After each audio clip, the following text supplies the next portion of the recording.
This is the Royals Postcast, your instant game reaction for the Kansas City Royals. Part of the Locked On Podcast Network, your team every day.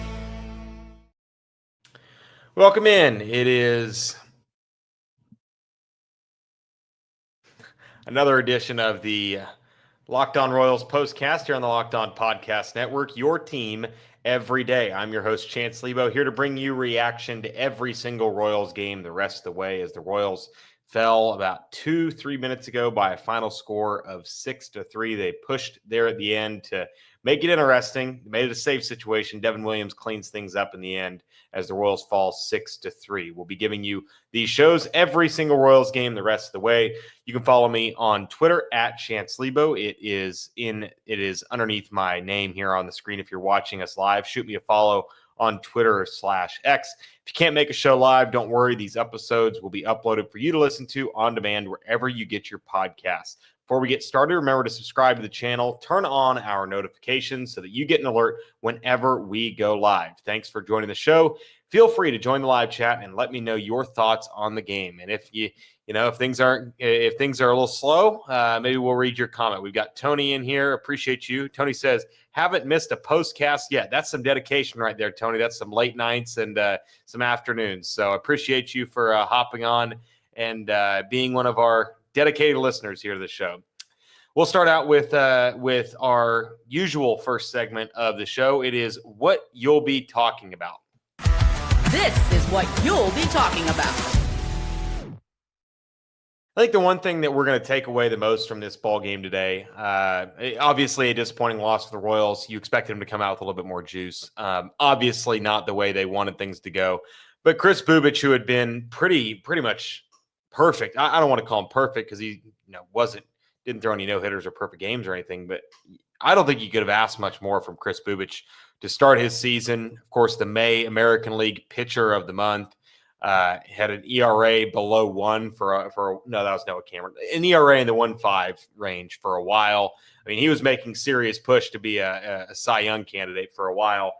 And he kind of got roughed up by the Yankees today. Obviously, the one thing that I noticed, and it was with him and Noah Cameron as well, they just didn't have their best command. And I don't know if they trusted their stuff. It's easy to fall into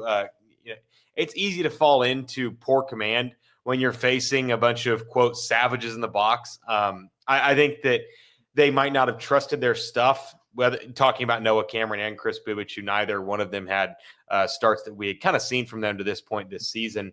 But with those two guys, it just felt like they didn't trust it today. And kind of understand it. The Yankees, I mean, that lineup is juiced to the gills, man. They got so many good hitters from top to bottom. Props to the front office there for being able to find guys in trades and free agency. I mean, it's not easy. I know that everybody loves to talk about the Yankees budget and how much they spend, but even then, I mean, it's still hard to put a team together like that. And they were really good today, especially in that second inning. I think that a lot of people are going to be talking about that second inning. 5 spot given up. Obviously, you have the strikeout that wasn't Jazz Chisholm got granted pretty much an extra strike in his at-bat with a runner on third, so he walks. And then you get Anthony Volpe grounding into a fielder's choice, a run scoring. It was from that point on, it just wasn't the Royals' day. Austin Wells, who just continues to be a thorn in the Royals' side. The way I describe it, he's a booger on their finger. They just can't get rid of him. I mean, he is a menace when he's facing the Royals. Time and time again, and today, just another great game for Austin Wells. You look at what he had in terms of the Yankees lineup. I mean, out of the 9 spot, 1 for 4 with an RBI isn't, eye-popping, but I mean, that's a heck of a lot more than the Royals are getting out of their 7, 8, 9 hole in their lineup. So I think that a lot of people are going to talk about Kris Bubic and his performance today because I know that we all expected Kris Bubic to have a much better outing. We kind of expected him to be kind of the big guy up there and come in and be the tone setter for this series after a really disappointing game 1. Just didn't get that vibe from Kris Bubic today. Just didn't have his best stuff. The command wasn't there. Fell behind in a lot of counts, especially in that second inning. And you thought after the first inning that he was really going to get going. I mean, the first inning was quick. 1, 2, 3, pair of strikeouts, 10 pitches. Judge goes down swinging. You're like, okay, here we go. I mean, this is what we come to expect from Kris Bubic. So you expect at that point the Royals to be able to, gain some momentum. First inning, Jonathan India walks, unable to capitalize. Then then you get the 5 spot in the top of the second, and the Royals are playing catch up the rest of the way. And I'm not sure if you've been, some people are just fans of the postcast. Some people are, just casual fans and haven't watched every game. If you've been watching Royals baseball all season, you know that this is not a Royals team that's good at playing from behind. They need to get a lead and go to the aces in the pen, because if it gets to a 3-4 run lead for the Royals, it's probably going to get to 6 or 7, because, the top 3 guys in the bullpen are pretty great. The other guys, they're just kind of there. They're not spectacular. We got Jonathan Bolin and Taylor Clark kind of on a rotating carousel at a laundromat. Other than that, I like the Royals bullpen, but they're not good at playing from behind. When you don't get a quality start out of this pitching staff, which we've become accustomed to seeing, it really becomes difficult to see this team winning a lot of games. My stance, if you were here yesterday and watching, my stance remains the same. This is not a team that's going to sell. Jack has the same sentiment. He talked about it this morning on his daily podcast here on this channel. The Royals aren't selling. Obviously, this is a deflating loss, but I think that the end goal of this homestand is still in sight. You can still win 4 of 6 on the homestand. The A's are coming into town and they're playing horrible baseball right now. You can still take game 2 tomorrow against a stinker. Will Warren doesn't inspire much hope, and the Yankees have the series wrapped up. I'm sure they'd love to be able to sweep the Royals in Kansas City. That would be a feather in their cap for sure. But it's not like they are going to fight tooth and nail. They're going to throw their A game out there tomorrow to make sure that they're going to come away with the win. It wouldn't surprise me if Austin Wells wasn't in the lineup. Tomorrow it's a night game, so maybe I probably assume he's going to be in the lineup. But, if you're the Yankees, I don't think that's a game you're really pressing to win. For the Royals, it's definitely a vibes check. It's a gut check game. If they don't win tomorrow, you're going to see some pretty poor crowds over the weekend against the A's, because, A, they're not facing the Yankees, and 2, they're facing the A's, who have been really bad here recently. I think talking to Jack today, he said they'd lost 26 of 28. I know they had been bad, but that bad is pretty rough. The Royals could use a punching bag right now, and they kind of ran into the Bronx Bombers, the second best team in the American League, and stuff happens. It's a long season, 162 games. You're not going to make blanket statements based on just one series, but obviously a very disappointing week and a half stretch here for Royals fans, especially with obviously Jac Caglianone coming up. A lot of the helium in that Royals balloon was really starting to air up a little bit, and the way they played over the last week and a half has been really, really discouraging for myself and for pretty much other Royals fans. Speaking of Cags, we'll talk about his at-bats and much more coming up next. We'll also talk about the offense, what I saw from them today, just as a fan and an analyst perspective. Wasn't a fan of the ABs, I'll tell you that, and why I wasn't a fan of those ABs. Coming up next here on the Royals Postcast. All right, time to tell you about the sponsors of today's video, Monarch Money. Have you ever checked your bank account and wonder, where did all my money go? Between dining out, online shopping, and entertainment, it's easy to lose track. That's where Monarch Money comes in, your personal CFO, giving you full visibility and control over your finances. Monarch Money isn't just a budgeting app, it's a complete financial command center. You can track all of your accounts, investments, and spending in one place, so you stop just managing your money and you can start building wealth. When I started using Monarch Money, I realized just how much I was spending on food delivery, and now I budget smarter and save more. You can take control of your finances with Monarch Money. Use code LOCKEDONMLB at monarchmoney.com for 50% off your first year. That's monarchmoney.com. Code LOCKEDONMLB for half off your first year. Also want to tell you about the second sponsor of today's video. It's Supply House. Get the supplies you need from the site made for the skilled trades. Supply House. Whether you're in plumbing, HVAC, or electrical work, Supply House is the reliable way to order products online. Their easy-to-use website is packed with helpful resources and the latest product info to help you get the job done right. Plus, with a complete inventory of over 200,000 parts from 400-plus top brands, you'll find exactly what you need, delivered fast from coast to coast. Need help with an order? Supply House offers expert support and industry-leading service, so you'll always talk to a real person. And for trade pros looking for an extra edge, their free Trade Master program offers exclusive perks like a dedicated phone line, free shipping, and discounts on every order. Thousands of skilled professionals are already taking advantage. Now it's your turn. Join the Trade Master program today at supplyhouse.com/TM and start ordering plumbing, HVAC, and electrical supplies with just a few clicks. Plus, use promo code SH5 for 5% off your first order. That's supplyhouse.com.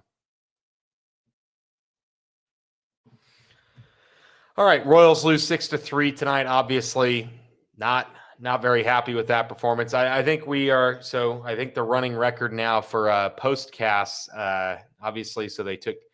Let me do the math here. So there are 3 and 5 in postcast episodes. Obviously, not exactly what you want to see, but I'm a superstitious guy, but not that superstitious where I'll stop doing these. But obviously, not a huge fan of what the Royals put on display offensively at the plate tonight.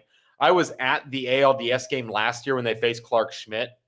He's a weird guy to face. I mean, it really felt like they just never got their timing off of him. He's got a lot of weird pitches. He's kind of unorthodox. They talked about it on the broadcast today, how he really doesn't throw a four-seamer. He's a cutter guy, which obviously moves away from righties. Royals stacked the lineup with some right-handed bats today, put in some guys like John Rave to get some plate appearances today to kind of supplement that. But they just didn't get very many good ABs off of Clark Schmidt. And the one thing that I kind of took away from this is we've heard Bobby Witt Jr. when he did his article in the Players Tribune before the season started. He talked about how he was, when he came up to the league, he was very anxious. He pressed a lot. He was putting a lot of pressure on himself to kind of be the savior for this Royals franchise that, Patrick Mahomes was for the Chiefs, that George Brett was for the early Royals in the 80s and the late 70s. Heck, even like Mike Moustakas and Eric Hosmer were for the 2010s Royals. So for Bobby Witt Jr. to come out and say that, not really a surprise. It comes that way for a lot of people who have that prospect pedigree put on them. I wouldn't be surprised if Jac Caglianone kind of felt the same way off the record. But I feel like the Royals right now, listen, I don't think anybody outside of – I think that everybody inside that Kauffman Stadium clubhouse knows that they are sucking right now. They are a horrible offensive team. And you and I can talk about it. We can all talk about it in the comments. I don't think anybody knows it better than the 26 guys on that roster right now and the coaching staff. There's obviously a lot of pressure to be put on a team that expected to be competing for a playoff spot. And technically, I say technically, in reality, they still are competing for a playoff spot. But there's a lot of pressure on them. And I think that maybe some of the guys are putting pressure on themselves to be the savior for this Royals team. I think that we've seen more guys have much better approaches at the plate. The problem is just the situational hitting. It's like beating a dead horse here, but situational hitting with runners in scoring position. You go down that Royals lineup tonight, like 1 through 9.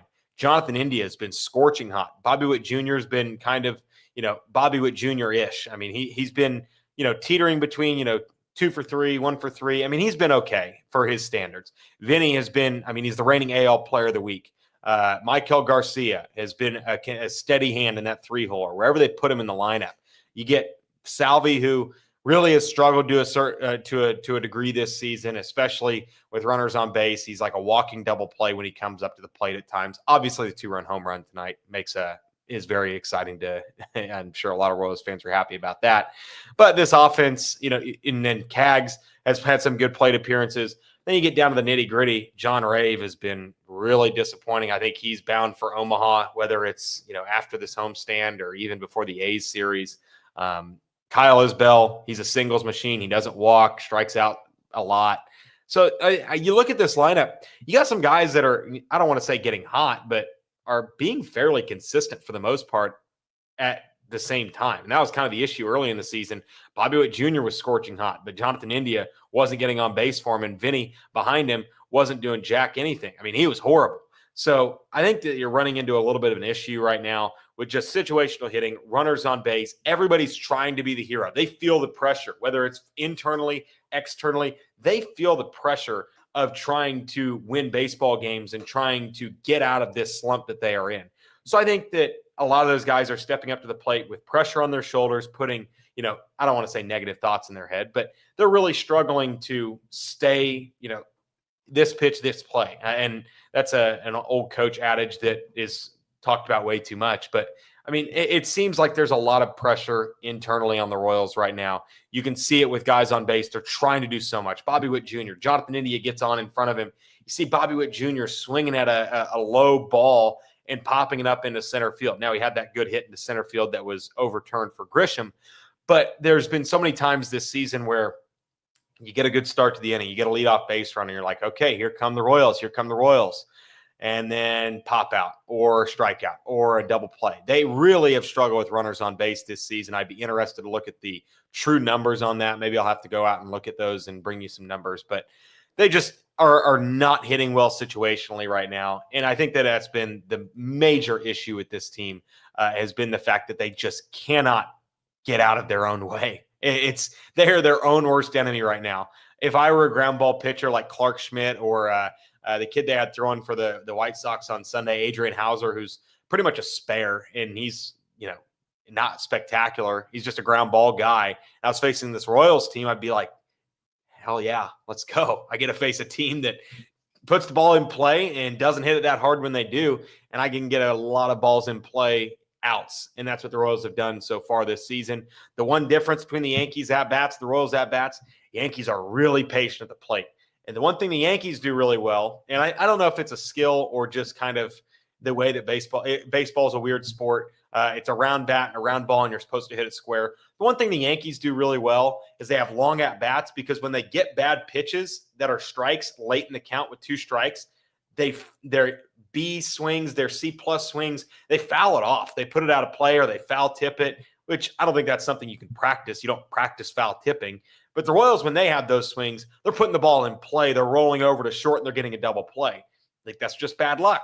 That's just my take on it, but that's not something you can really practice. That's just the way of baseball. That's how it happens. But another frustrating loss, 8.5 innings of just terrible Royals baseball.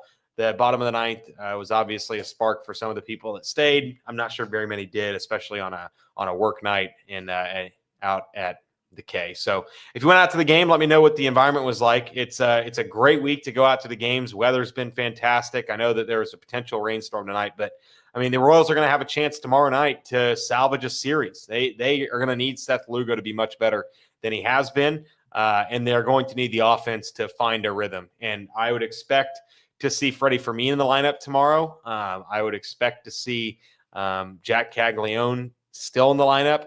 But other than that, I mean, I don't know. It could be a Bobby DH day.